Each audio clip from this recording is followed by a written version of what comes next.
और जय हिंद बच्चों, आज के इस क्लास में हम ये सीखेंगे कि आव्यूह विधि से रैखिक समीकरण निकाय को आसानी से कैसे हल करते हैं। 8 मार्क्स का एक प्रश्न आपके गणित के पेपर में ज़रूर मिलेगा, तो चलिए शुरू करते हैं।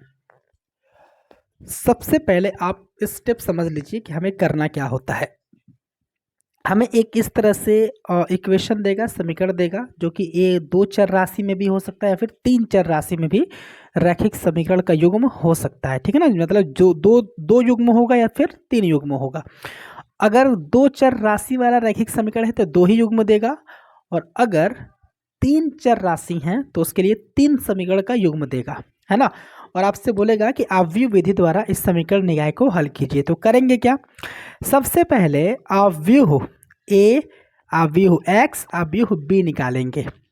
ठीक है, सबसे पहले क्या निकालेंगे, आव्यूह ए, आव्यूह एक्स और आव्यूह बी निकालेंगे। उसके बाद दूसरा स्टेप रहेगा कि सूत्र ए एक्स बराबर बी का प्रयोग करेंगे और हम एक्स बराबर ए इनवर्स बी का यूज करके करेंगे, है ना, एक्स बराबर ए इनवर्स बी। अब इसमें ए इनवर्स की हमको ज़रूरत पड़ेगी, है ना, जब एग्जाम्पल बताएंगे तो आपको क्लियर हो जाएगा सब कुछ।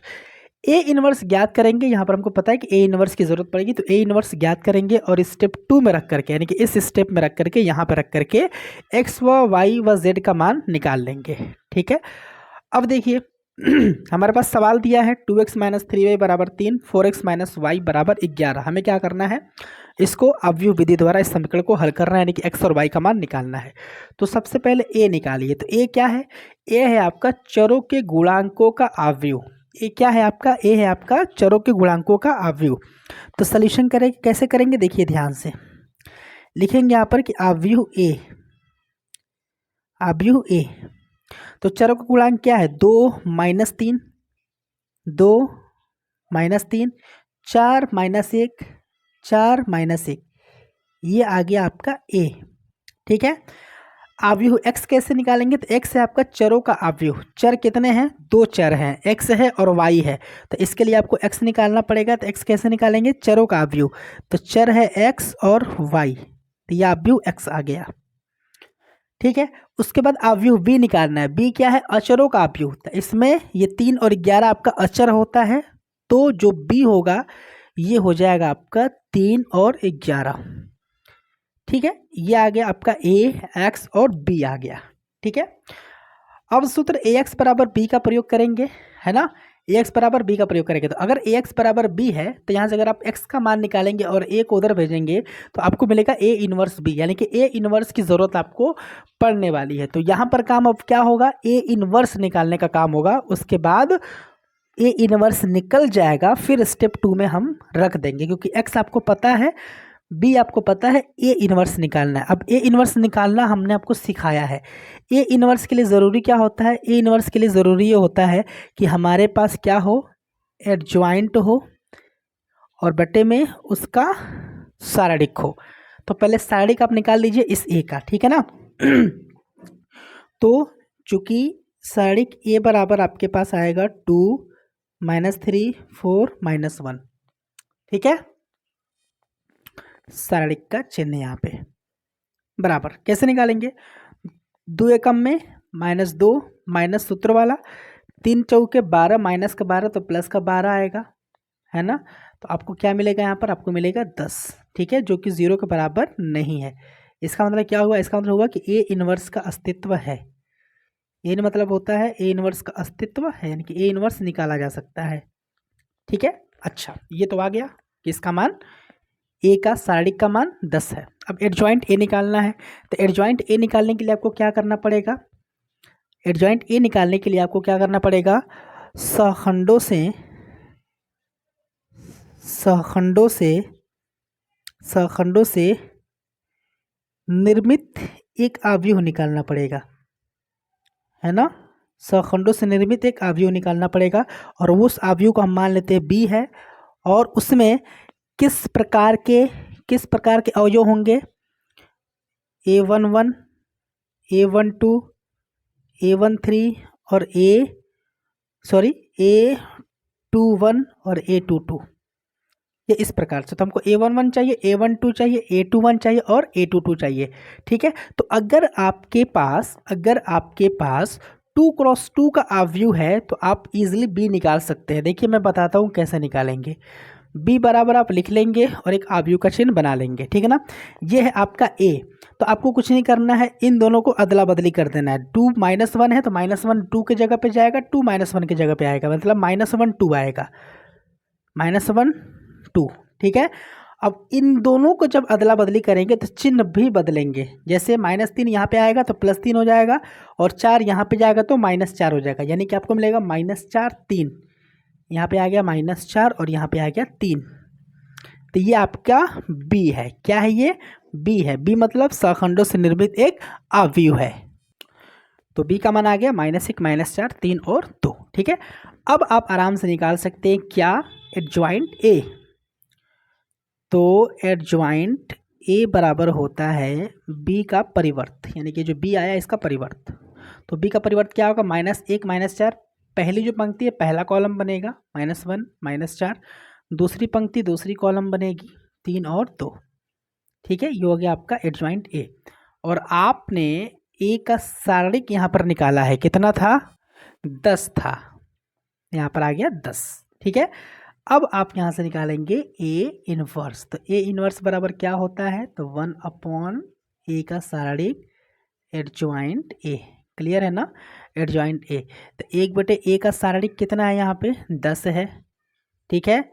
और इनटू में ये कितना एडजॉइंट ए कितना आया? एडजॉइंट ए आया आपका -1 3 -4 और 2। तो कहने का मतलब कि ए इनवर्स आपका आ चुका है। तो ए का मान आपको पता चला, एक्स आपका एक्स और वाई है, ए इनवर्स आप निकाल चुके हैं। तो अब आप सूत्र का प्रयोग करेंगे। किस सूत्र का? चूंकि कौन सा सूत्र था हमारा? एक्स बराबर A into A inverse, X equal to A inverse B. यहाँ पर ए इनवर्स बी, एक्स बराबर ए इनवर्स बी, ठीक है। एक्स बराबर ए इनवर्स बी मानों को जब आप रखेंगे तो एक्स का मान है आपके पास एक्स और वाई बराबर ए इनवर्स का मान यहाँ से देखिए 1/10 है, -1 3 -4 2, और इंटू बी का मान कितना था? b का मान था 3 11, ठीक है। तो b का मान आप यहाँ पर रखेंगे 3 और 11। क्लियर है ना? अब देखिए तो आपको मिलेगा एक्स वाई बराबर 1/10। अब आप इन दोनों का गुणा करेंगे, दो अवयव का गुणा करने आपको आता है, ऐसे करते हैं गुणा, समझ रहे हैं ना? इस तरह से जाके इसको पलटेंगे तो -1 का 3 के साथ होगा तो -3 है ना, -3, और 3 का 11 के साथ होगा तो प्लस का 11। क्लियर है ना? -1 का 3 के साथ होगा -3, और 11 यहाँ पर 33 आने वाला है। कितना आने वाला है? प्लस का 33 आने वाला है। -4 2 का गुणा जब 3 11 में होगा तो -4 का गुणा 3 में होगा तो -4 12 है ना, और 2 का 11 में होगा तो 2 11 22, प्लस का 22 होगा यहाँ पे। क्लियर है ना? दो अवयव का गुणा आप कैसे करते हैं? जब पहली पंक्ति का गुणा करेंगे तो पहली पंक्ति आपको मिलेगी, दूसरी पंक्ति का गुणा करेंगे तो आपको दूसरी पंक्ति मिलेगी, ठीक है। तो यहाँ पर आप कैसे लिख सकते हैं? देखिए ज़रा ध्यान से, आपको मिलेगा एक्स वाई बराबर 1/10 -3 प्लस का 33 कितना हो जाएगा? 30 हो जाएगा, प्लस का 22 और माइनस का 12 कितना हो जाएगा? 10 हो जाएगा। और जब आप 1/10 का अंदर गुणा करेंगे तो प्रत्येक अवयव में गुणा होगा। एक्स वाई बराबर कितना आएगा? 1/10 है ना, गुणे 31, ऊपर आएगा 3 नीचे आएगा 1। तो अगर दो अवयव बराबर हैं तो संगत अवयव क्या होते हैं? बराबर होते हैं। यानी कि यहाँ से x बराबर 3 आ जाएगा और y बराबर 1 आ जाएगा। आप लिख लेंगे यहाँ पर कि संगत अवयवों की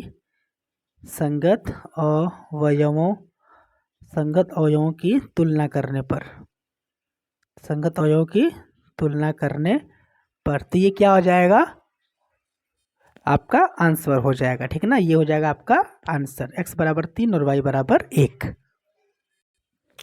एक सवाल हम और करेंगे। 2x + y + z बराबर 1 है, x - 2y - 3z बराबर 1 है, 3x + 2y + 4z बराबर 5 है। इसको हमें क्या करना है? हल करना है, x y z का मान निकालना है। तो तरीका क्या होता है? सबसे पहले आप निकालते हैं a, x और b। तो यहाँ पर हल जब करेंगे आप तो पहले निकालेंगे क्या, ए का मतलब जो चर है उनके गुणांकों का आव्यूह, 2 है, 1 है, 1 है, तो 2 1 1, 1 है, -2 है, -3 है, तो 1 -2 -3, 3 2 4, 3 2 और 4, ये हो गया आपका ए के बाद एक्स निकालना है। एक्स क्या है, चरों का आव्यूह, तो चर इसमें एक्स वाई जेड, तो एक्स वाई और जेड ये चर हैं, ठीक है, कॉमा। उसके बाद बी आपको चाहिए, बी क्या है आपका अचर का आव्यूह, 1 1 5, तो 1 1 और 5 ये हो गया अचर का आव्यूह, ठीक है। ए एक्स बी तो अब आ गया। अब आप जानते हैं कि जो सूत्र होता है हमारे पास A is equal to X is equal to A inverse B होता है ना। तो इसमें से हमें ए इनवर्स पहले निकालने की ज़रूरत पड़ती है। तो ए इनवर्स निकालने के लिए हमारे पास एडजॉइंट पता होना चाहिए, है ना, और साथ ही साथ ए का क्या पता होना चाहिए, मॉड मतलब कि ए का डिटर्मिनेंट पता होना चाहिए। तो ए का ये निकालना पड़ेगा, ठीक है, ए का मॉड ये वाला डिटर्मिनेंट निकालना पड़ेगा। तो इसके लिए चलिए निकालते हैं, देखते हैं यहाँ पे। तो ए का डिटर्मिनेंट इज इक्वल टू 2 1 1 1 -2 -3 3 2 4, क्योंकि ये निकाले बिना हम ये इन्वर्स नहीं निकाल सकते हैं, तो इसीलिए हमको ये निकालना ही पड़ेगा, ठीक है ना। अच्छा, बराबर कैसे हल करेंगे, 2 को ले लीजिए आप पहले यहाँ से, है ना। अच्छा, 2 के नीचे के सारे और जो छोटेंगे दाएं बाएं के छोटेंगे, -2 -3 2 4, -2 -3 2 और 4, +2 के बाद -1, इसमें कौन कौन सा अवयव आएगा, ये छोटेंगे ये छोटेगा, 1 -3 3 4, 1 -3 3 और 4, प्लस करने के बाद 1 आएगा यहाँ पे, ठीक है। अब कौन कौन सा अवयव मिलेगा, 1 -2 3 2, 1 -2 3 2, ठीक है। अच्छा, तो ए का सारणिक बराबर कितना आएगा, 2 ब्रैकेट 4 दूनी के -8 -3 दूना के -6, तो +6 हो जाएगा, -1 ब्रैकेट 4 एकम 4 -3 तिली के -2, तो +9 हो जाएगा, +1 ब्रैकेट 2 एकम में 2 होगा, -2 तिया -6, तो +6 होने वाला है यहाँ पे, ठीक है। तो दिस इम्प्लाइज दैट ए का सारणिक कितना आएगा, 8 में से 6 जाएगा, -2 -2 गुणे 2 -4, 9 4 13 एकम में -13, ठीक है, और 6 2 8 एकम में +8, ठीक है ना। अच्छा, 13 और 4 कितना हो जाएगा, 13 और 4 हो जाएगा आपका -17, +8 कितना हो जाएगा, -9 हो जाएगा, कितना हो जाएगा, ए का सारणिक कितना आ गया, -9 आ गया, जो कि 0 के बराबर नहीं है। तो हम यहाँ पर लिख सकते हैं कि ए इनवर्स का अस्तित्व है, ए इनवर्स का अस्तित्व है, यहाँ पर हम ये चीज़ लिख सकते हैं, ए इनवर्स का अस्तित्व है। तो ए का सारणिक हम निकाल चुके हैं जो कि -9 आया है। अब हम क्या निकालेंगे, अब हम निकालेंगे सखंडों से निर्मित आव्यूह, क्योंकि जब आप ये निकालेंगे तभी आप एडजॉइंट निकाल पाएंगे, ठीक है। तो क्या लिखेंगे यहाँ पर, सखंडों से निर्मित आव्यूह निकालने के लिए आपको capital A11, capital A12, capital A13, capital A21, capital A22, capital A23, capital A31, capital A32, capital A33 ये आपको चाहिए होता है। तो आप यहाँ पर लिखेंगे कि सखंडों से निर्मित आव्यूह है ना, जिसको कि आप बी कहेंगे। और इस बी का मान निकालने के लिए A11, A12, A13, A21, A22, A23, A31, A32, A33 ये आपको चाहिए होगा, ठीक है, ये आपको चाहिए होगा। तो अब आपको ये निकालना है A11, A12, तो कैसे निकालेंगे देखिए ध्यान से। तो A11 निकालने के लिए क्या करेंगे, -1 to the power 1 + 1 2 इंटू, अब A11 का एलिमेंट कौन होता है, ये होता है ना, तो ये सारे के सारे एलिमेंट छूटेंगे, -2 -3 2 4, ठीक है ना। तो डायरेक्ट भी गुणा कर सकते हैं, 2 चौके -8, माइनस सूत्र वाला, -3 दूनी के -6, तो +6 आएगा यहाँ पे, ठीक है, ये आ गया आपके पास -1 का स्क्वायर 1, 8 में से 6 जाएगा माइनस का, तो माइनस का 2 आएगा। ठीक है, A12 चाहिए, तो इसके लिए वापस से -1 का पावर 1 + 2 इसको जोड़ना है, आएगा 3 यहाँ पे। A12 का एलिमेंट ये रहा, तो ये छूटेगा, ये छूटेगा, 1 -3 3 4, 1 -3 3 4। ठीक है, ये मिला आपको, तो -1 आएगा यहाँ पे, -1 आएगा यहाँ पे, 1 चौके 4 माइनस सूत्र वाला 3 तिले के -9, तो 9 4 13 एका में -13 आने वाला है। यहाँ पे कितना आएगा, -13 आएगा A12 का मान। ठीक है, इसी प्रकार से A13 निकालिए, तो A13 के लिए -1 का पावर 3 और 1 4 है ना, 3 और 1 4 हो जाएगा यहाँ पे। ठीक है, A13 का एलिमेंट कौन है, A13 का एलिमेंट ये है ना, ये वाला, तो ये छूटेगा, ये छूटेगा, 1 -2 3 2, 1 -2 3 और 2, तो आपको मिलेगा -1⁴ +1 आएगा, छोड़ दीजिए, 2 दूनी के 2 एकम 2, माइनस सूत्र वाला 2 3 6 माइनस का, तो प्लस का 6 आएगा, 6 2 8 आ गया A13 का मान। ठीक है, इसी प्रकार से A21 का मान यहाँ पर निकालिए, तो -1⁴ 2 + 1 3 होगा, और क्या बचेगा, A21 ये रहा है ना, A21 कौन सा रहा, A21 बिल्कुल, A21 है आपका ये वाला। ठीक है, A21 है आपका ये वाला, 21 मतलब दूसरी पंक्ति पहली कॉलम है ना, तो ये छूटेगा, सारे सारे एलिमेंट ये छूटेगा, 1 1 2 4, तो 1 1 2 4, तो -1 का पावर 3 है, तो -1 मिलेगा। ठीक है, फिर ब्रैकेट में 4 एकम 4 माइनस का 2, तो कितना मिलेगा आपको, 4 में से 2 जाएगा 2, यानी कि -2 आएगा A21 का मान। ठीक है ना, अब देखिए ध्यान से, A22 चाहिए, तो A22 निकालिए। यहाँ पे A22 निकालने के लिए A22 का एलिमेंट कौन है, ये रहा, तो ये सारे के सारे छोटेंगे, ये सारे के सारे छोटेंगे, तो 2 1 3 4, -1 का पावर 2 + 2 4, कितना आएगा A22, 2 1 3 4, 2 1 3 4। ठीक है, -1 का पावर 4 +1 में आएगा, छोड़ दीजिए, 2 चौके 8 -3 एकम 3, कितना आ गया, 5 आ गया। A23 चाहिए आपको, तो -1⁴ 3 2 5 आएगा। 2 3 का मतलब क्या हुआ, ये वाला एलिमेंट, ये छूटेगा, ये छूटेगा, है ना, 2 1 3 2, 2 1 3 2, -1⁵ -1 आने वाला है यहाँ पे, तो माइनस कर दीजिए, 2 दूनी के 4 माइनस का 3 एकम 3, कितना आएगा, -1 आ जाएगा। ठीक है ना, ये हो गया आपका।